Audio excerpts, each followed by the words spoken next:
পৃথিবীতে এমন একজন মানুষ ছিল যে মাটি থেকে সমুদ্র পর্যন্ত সব জায়গায় নিজের জয়ের পতাকা পুঁতেছিল।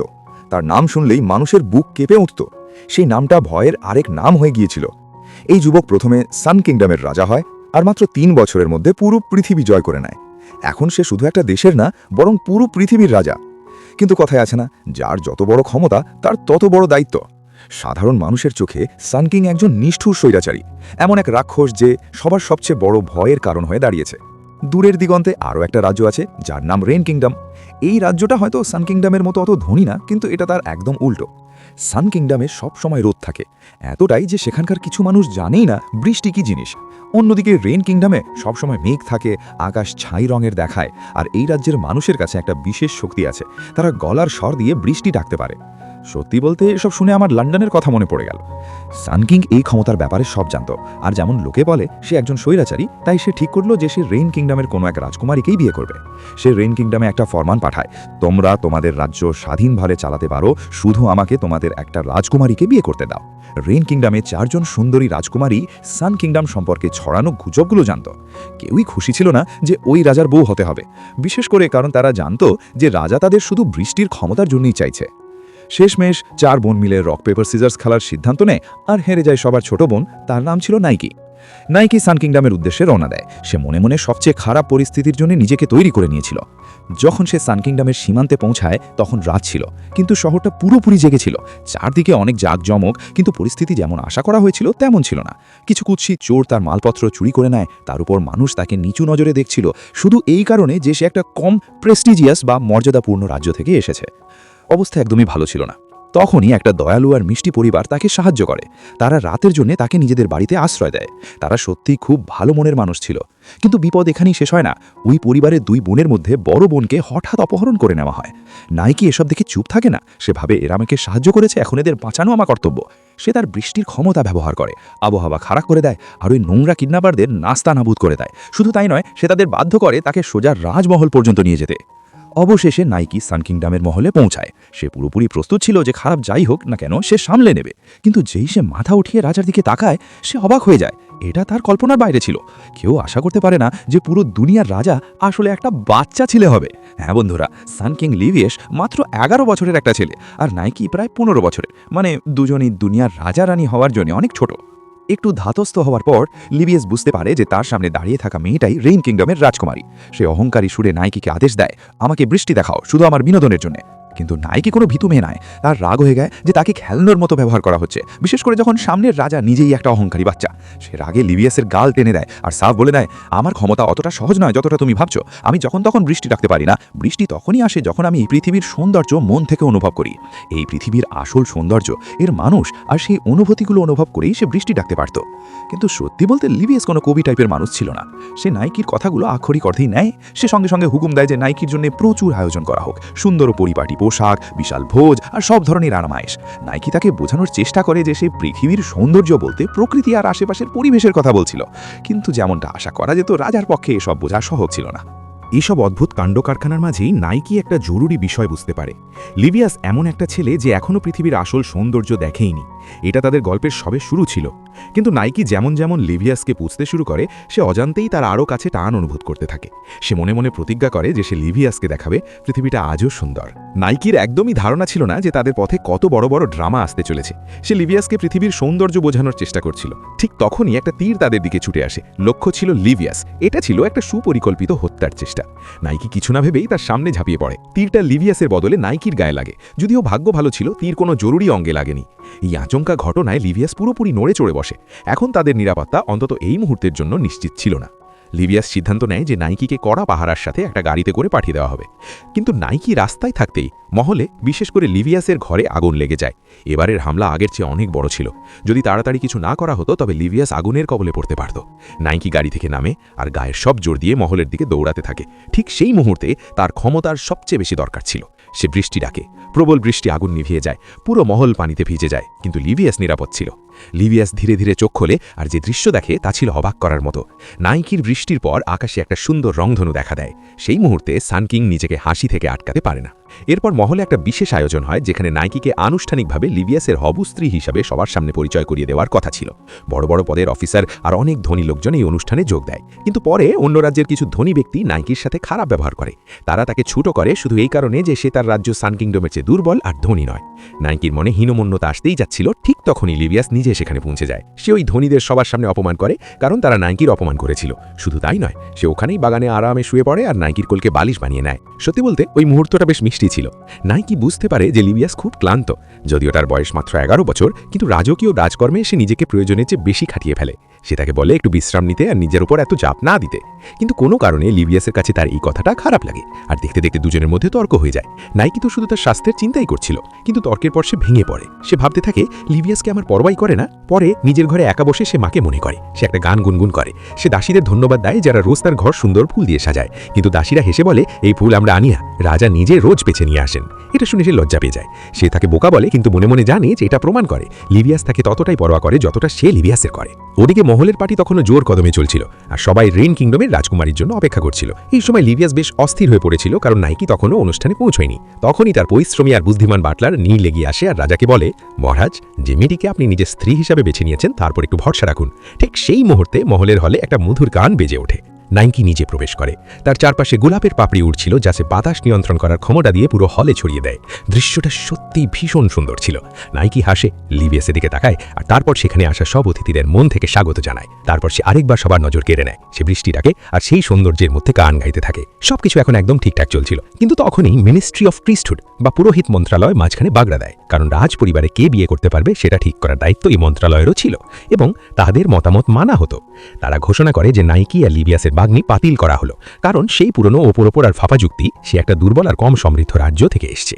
তার সানকিংকে বিয়ে করার অধিকার নেই। কিন্তু না রাজা মাথা নত করে, না তার হবুরানী। নাইকি আর লিভিয়াস দুজনেই নিজেদের সিদ্ধান্তে অটল থাকে, আমরা একে অপরকে বিয়ে করবই। এটা দেখে মন্ত্রণালয় একটা নতুন শর্ত রাখে, নাইকিকে নিজেকে রানী হওয়ার যোগ্য প্রমাণ করতে হবে। এর জন্য তাকে একটা রীতির পরীক্ষা দিতে হবে, যাকে বলা হয় রাইট অফ ইলুমিনেশন। এই পরীক্ষায় নাইকিকে একটা প্রাচীন গুহায় যেতে হবে, আর সেখান থেকে একটা মন্দির পর্যন্ত পৌঁছাতে হবে। সেই মন্দিরে একটা আংটি থাকবে, যা সে রাজাকে বিয়ের নিদর্শন হিসাবে দেবে। লিভিয়াস এই পরীক্ষার পুরোপুরি বিপক্ষে ছিল। সে নাইকিকে বলে আজ পর্যন্ত কোনো রাজকুমারী এই পরীক্ষা থেকে বেঁচে ফিরে আসেনি, আর সত্যি এটাই ছিল। কিন্তু আসল কারণ ছিল অন্য কিছু। কেউ এই কারণে সফল হয়নি, কারণ এই খেলাটা আগে থেকেই প্রতারণায় ভরা ছিল। নাইকি গুহায় প্রবেশ করে, কিন্তু বেশি সময় পার হয়নি, মন্ত্রণালয়ের লোকেরা তাকে চারপাশ থেকে ঘিরে ফেলে। এখানেই তারা রাইট অফ ইলুমিনেশনের ভয়ানক সত্য যা বলে। এই পরীক্ষা রাজকুমারীদের যাচাই করার জন্য নয়, বরং তাদের মারার একটা উপায়। শতাব্দীর পর শতাব্দী ধরে আমরা এভাবেই ওই রাজকুমারীদের শেষ করে আসছি, যাদের আমরা রাজার বউ হওয়ার যোগ্য মনে করি না। কিন্তু এবার তাদের চাল উল্টে যেতে চলেছিল, কারণ লিভিয়াস নাইকির পিছন পেছন ঢুকে পড়েছিল, শুধু এটা নিশ্চিত করতে যাতে তার যেন কিছু না হয়। নাইকি আর লিভিয়াস মিলে একটা গোপন সুড়ঙ্গ দিয়ে পালিয়ে যায়। এই সুড়ঙ্গ শুধু রাজার জানা ছিল। নাইকি সেই রাতে প্রাণে বেঁচে যায়। কিছু সময় পরেই তাদের বাগদান অনুষ্ঠান হয়, কিন্তু একটা সমস্যা ছিল, গুহা থেকে কোনো আংটি পাওয়া যায়নি। আর না নাইকি বা লিভিয়াস অন্য কোনো আংটি তৈরি করেছিল, আর এখন অনুষ্ঠান শুরু হতে চলেছে। তখনই নাইকির মাথায় একটা দারুণ সুন্দর বুদ্ধি আসে।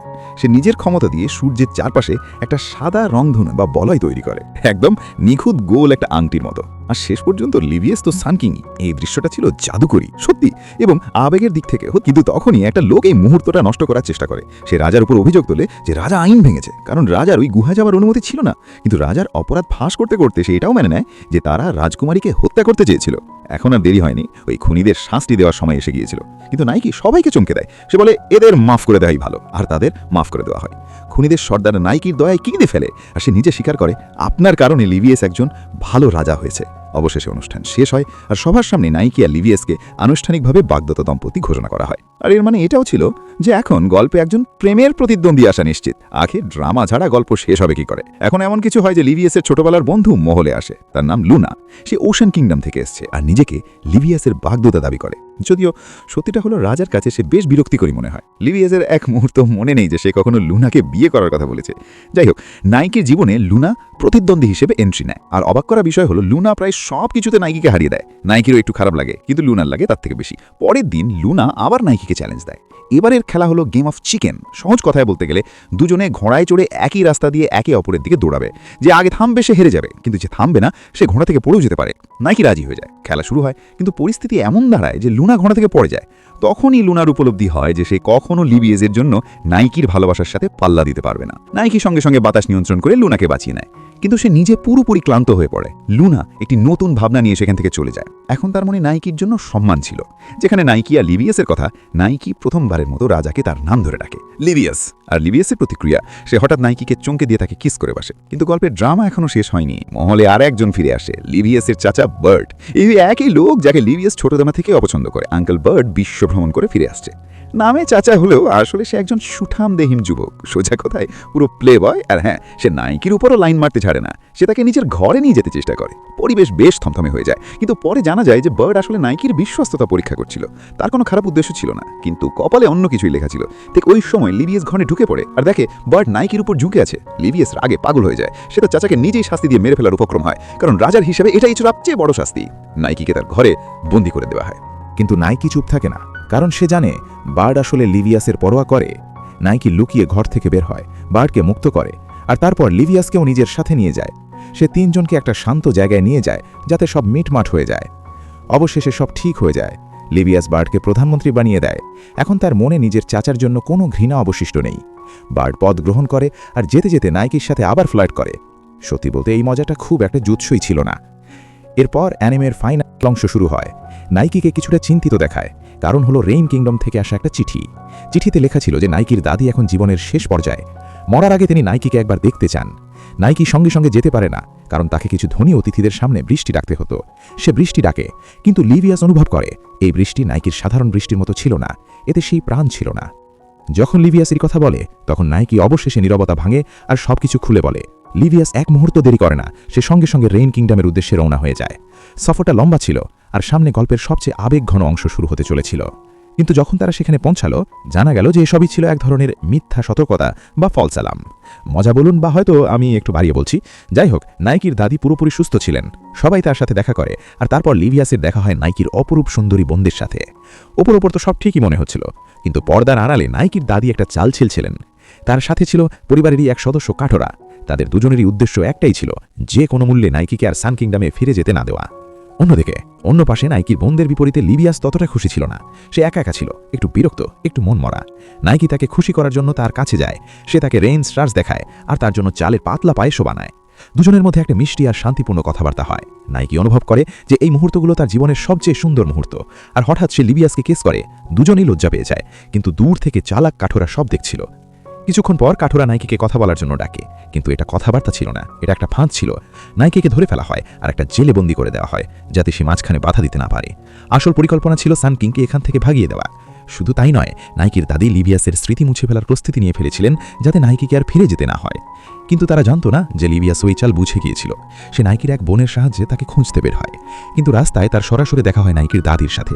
দাদি তার সামনে নাইকির জেলের চাবি দেখান, আর তারপর তার চোখের সামনে সেই চাবি হ্রদে ফেলে দেন। যেমনটা তোমরা ভাবতে পারছো, লিভিয়াস কিছু না ভেবেই হ্রদে ঝাঁপিয়ে পড়ে, আর সঙ্গে সঙ্গে একটা প্রবল স্রোত তাকে ভাসিয়ে নিয়ে যায়। ওদিকে নাইকি নিজের জেলে অস্থির হয়ে নিজেকে মুক্ত করার চেষ্টা করছিল। সে বারবার সিকের উপর পুরো শরীর দিয়ে আঘাত করে, কিন্তু কোনো লাভ হয় না। নাইকি আর লিভিয়াস দুজনেই জানত তারা একে অপরকে ভীষণ ভালোবাসে, আর একে অপর ছাড়া জীবনের কোনো মানে নেই। এমন জীবন মৃত্যুর সমান। নাইকির অবস্থা দেখে কাঠোরাও আর সহ্য করতে পারে না। অবশেষে সে তাকে মুক্ত করার সিদ্ধান্ত নেয়। নাইকি সঙ্গে সঙ্গে লিভিয়াসকে খুঁজতে বের হয়। পথে তার সেই বোনের সাথে দেখা হয় যে লিভিয়াসকে সাহায্য করেছিল। সে জানায় ও হ্রদে আছে নিজেকে প্রমাণ করার জন্য যে সে তোমাকে বিয়ে করার যোগ্য। এ কথা শুনে নাইকি ভেঙে পড়ে, কিন্তু সে থামে না, সে দৌড়ায়। যখন সে হ্রদের পাড়ে পৌঁছায়, লিভিয়াস বাইরে উঠে এসেছিল, কিন্তু তার অবস্থা অদ্ভুত ছিল, যেন সে হুঁশেই ছিল না। নাইকি তাকে জোরে কিস করে, আর তখনই লিভিয়াসের চোখ খুলে যায়। সে হাত তোলে, আর তার হাতে থাকে নাইকির জেলের চাবি। লিভিয়াস নিজেকে প্রমাণ করে দিয়েছিল সে নাইকিকে বিয়ে করার যোগ্য ছিল। পরিবারের এই ব্যাপারটা বেশ জটিল ছিল, কিন্তু অবশেষে সব শান্তিতে মিটে গেল। নাইকি আর লিভিয়াস পরিষ্কার কাপড় পরে আর নাইকির মায়ের সাথে দেখা করে, যিনি নিজেও অসুস্থ ছিলেন। রেইন কিংডমের পুরো রাজসভার সামনে লিভিয়াস পূর্ণ বিশ্বাসের সাথে বলে, আমি সব সময় নাইকিকে ভালোবাসবো আর তাকে রক্ষা করব। এরপর নাইকি, লিভিয়াস আর তার বাটলার নীল সান কিংডমে ফিরে আসে। দাদি আর কাঠোরার সাথে ঝামেলা মিটে গিয়েছিল, কিন্তু বাড়ি ফিরে যে দৃশ্য দেখা গেল তা ভালো ছিল না। আঙ্কেল বার্ড পুরোপুরি কাজের বের হলো। সে কোনো কাজই করেনি, উল্টে প্রচুর মেহমান ডেকে এনেছে, আর বিশেষ করে ডজন ডজন সুন্দরী নারী। এখন সব কাজ লিভিয়াসকে সামলাতে হয়। দিন কাটে, কাজ আর শেষই হয় না। এই সময় নাইকি আর লিভিয়াস একবারও দেখা করতে পারে না। ধীরে ধীরে দুজনেই একাকিত্ব অনুভব করতে থাকে। অবশেষে একদিন দুজনেই ওই গোপন জায়গায় দেখা করে, যেটা লিভিয়াস আনে নাইকিকে দেখিয়েছিল। তারা লোকায় না, শুধু একে অপরকে জানায় যে তারা কতটা মিস করছিল। আর তারপর সব কিছু পরিষ্কার হয়ে যায়। পৃথিবীটা এখনো সুন্দর। অ্যানিমের শেষটা হয় আরও একটা মিষ্টি দৃশ্য দিয়ে। দুজনেই ঘাসের ওপর শুয়ে আছে, একে অপরের সাথে খুশি।